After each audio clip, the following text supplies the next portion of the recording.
आप अडानी अंबानी के एजेंट के तौर पे काम कर रहे हैं, यही सच्चाई है और इससे बीजेपी को समझना होगा। ये मैसेज नहीं, ये हकीकत है। तख्त बदल दो, ताज बदल दो, बेईमानों का राज बदल दो। ये वक्त आ गया है इनके शासन सत्ता को बदलने का। कहा मोदी जी ने बेरोजगार बूथ पॉलिश करेंगे, ये आत्मनिर्भर भारत बनाने जा रहे हैं मोदी जी। डिजिटल इंडिया से खाने को इस देश के बेरोजगार नौजवानों को नहीं मिलेगा। खिलाफ आज दिल्ली में कांग्रेस की तरफ से हल्ला बोल रैली का आयोजन किया गया। इस वक्त मैं रामलीला मैदान में मौजूद हूं। यहां पे एक ग्रोह ऐसा है जो स्टेज पे जूता की पॉलिश कर रहा है। आखिर ये जूता की पॉलिश क्यों कर रहे हैं और ये क्या मैसेज देना चाहते हैं, आइए उनसे जानने की कोशिश करते हैं। सर, ये जूता की पॉलिश जो कर रहे हैं, ये क्या मैसेज देना चाहते हैं? देखिए, मैसेज नहीं, ये हकीकत है। आज जिस तरह से बेरोजगारी, महंगाई, देश की अर्थव्यवस्था जिस तरीके से गिर रही है और 2014 में मोदी जी इसी महंगाई, इसी बेरोजगारी, इसी आर्थिक व्यवस्था पर, अर्थव्यवस्था पर सरकार में दिल्ली में काबिज हुए और आज उनका हर एक नारा फेल है। पहले तो उन्होंने जुमला कहा 2 करोड़ नौकरी देंगे, वो भी जुमला में निकल गया। लेकिन आज जिस तरीके से महंगाई पर स्मृति ईरानी जी 440 रुपये का जब सिलेंडर था तो हल्ला बोला करती थी सिलेंडर लेकर के सड़कों पे।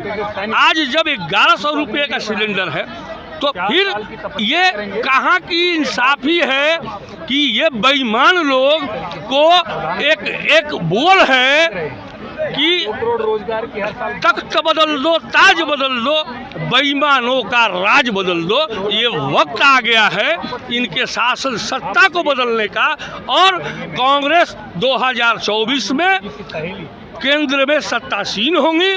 बेरोजगार नौजवान, महंगाई से त्रस्त महिलाएं और व्यवसायी जो अर्थव्यवस्था से तबाह हैं वो कमर कस चुके हैं और देश में 2024 में केंद्र में कांग्रेस की सरकार बनेगी राहुल जी के नेतृत्व में।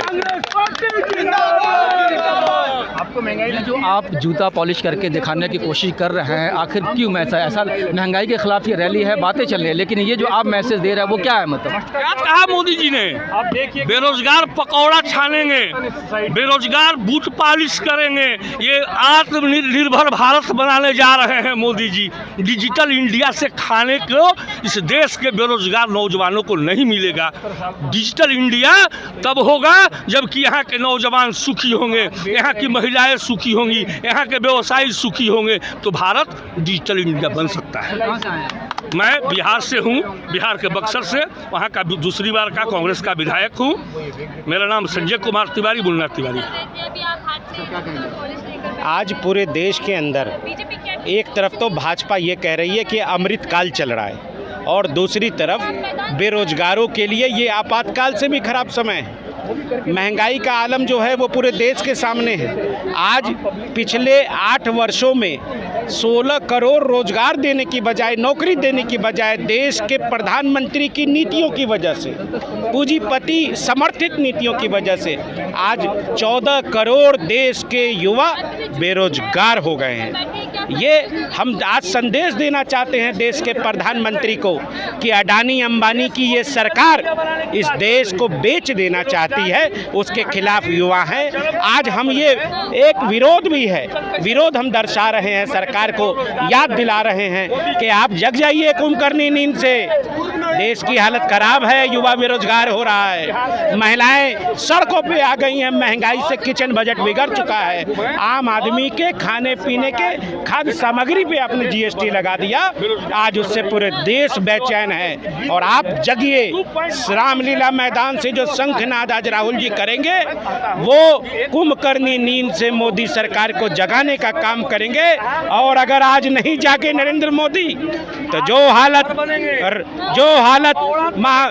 रामायण के अंदर कुंभकर्ण का हुआ था वही हालत मोदी सरकार की होगी। और राहुल जी रामलीला मैदान से मोदी सरकार को उखाड़ फेंकने का संकल्प जो दोहराएंगे, कांग्रेस पार्टी जीतेगी, हम सरकार बनाएंगे। बीजेपी तो कह रही है कि जीडीपी यहाँ का बढ़ रहा है, 5वें नंबर पे आ चुका है, क्या कहेंगे आप? बीजेपी झूठ बोल रही है, बीजेपी सिर्फ फर्जी आंकड़े देश के सामने रख रही है। बीजेपी तो ये बता रही है कि इंग्लैंड से आगे देश की जीडीपी चल रही है, लेकिन बीजेपी को ये बताना चाहिए कि जो इंग्लैंड के और ब्रिटेन के अंदर जो आबादी है और हमारे देश की जो आबादी है, पर कैपिटा इनकम जो वहाँ का है, हमारे देश का जो पर कैपिटा इनकम है, जो जीएनआई वहाँ क्या है, जो हमारे देश का जीएनआई है, आज हम तो भुखमरी के इंडेक्स में ऊपर जा रहे हैं। आज लगातार हम इसके भुखमरी के इंडेक्स पे जा रहे हैं और हमारी तुलना बांग्लादेश पाकिस्तान से हो रही है। शर्म आनी चाहिए नरेंद्र मोदी को,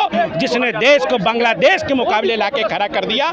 इससे पूरा देश आहत है, देश के लोगों में आक्रोश। अभी बात की जाए अगर हिंदुस्तान में, तो मुसलमानों के मस्जिदों पर जहाँ जहाँ मस्जिदें हैं उस पर हमला हो रहा है और कहीं ना कहीं ये एक मसला, बड़ा मसला है ये इस कम्युनिटी के लिए, मुस्लिम कम्युनिटी। क्या कहेंगे आप? देखिए, मेरा ऐसा मानना है कि ये देश जितना हिंदू समाज का है उतना ही मुस्लिम समाज का है। सब लोग, हिंदू मुस्लिम सिख ईसाई, आपस में हम भाई भाई, इसी का नारा देकर हम लोगों ने इस मुल्क को आज़ाद कराया था। जब हम लोगों ने मिलकर आज़ादी हासिल की, इस देश के कण कण में देश के हर वर्ग के लोगों के, हर धर्म के लोगों का खून शामिल है। इसलिए जो लोग आज देश में इस तरीके का काम कर रहे हैं, वो देश में आपसी भाईचारा बिगाड़ना चाहते हैं। ये आरएसएस का एजेंडा है, जिसको बीजेपी आगे बढ़ाकर देश को बांटकर और अंग्रेजों की तर्ज पर वोट डालो शासन करो का राज आज बीजेपी चलाना चाहती है। लेकिन भारत जोड़ो यात्रा, जिसपे राहुल गांधी देश के नेता निकलने जा रहे हैं, कन्याकुमारी से कश्मीर तक एकजुट कर देश को जोड़ने का काम कांग्रेस करेगी। इस देश को कांग्रेस और राहुल गांधी टूटने नहीं देंगे, यही संकल्प हम लोग। बीजेपी वाले कह रहे हैं कि भाई महंगाई सिर्फ यहाँ नहीं है, पूरी दुनिया में महंगाई है और जितने दिन शासन किया कांग्रेस ने उसकी निस्बत बहुत कम है महंगाई। क्या कहेंगे? मैं बीजेपी के जो हमारी निर्मला सीतारमण है उनसे ये सवाल पूछना चाहता हूँ आपके चैनल के माध्यम से। मैडम, आपको जनादेश हिंदुस्तान के लोगों ने दिया था, आपको दुनिया ने जनादेश नहीं दिया है। दुनिया में क्या चल रहा है उससे भारत का कोई लेना देना नहीं है। आप देश नहीं चला पा रही हैं, आप अडानी अंबानी के एजेंट के तौर पे काम कर रहे हैं, यही सच्चाई है और इससे बीजेपी को समझना होगा।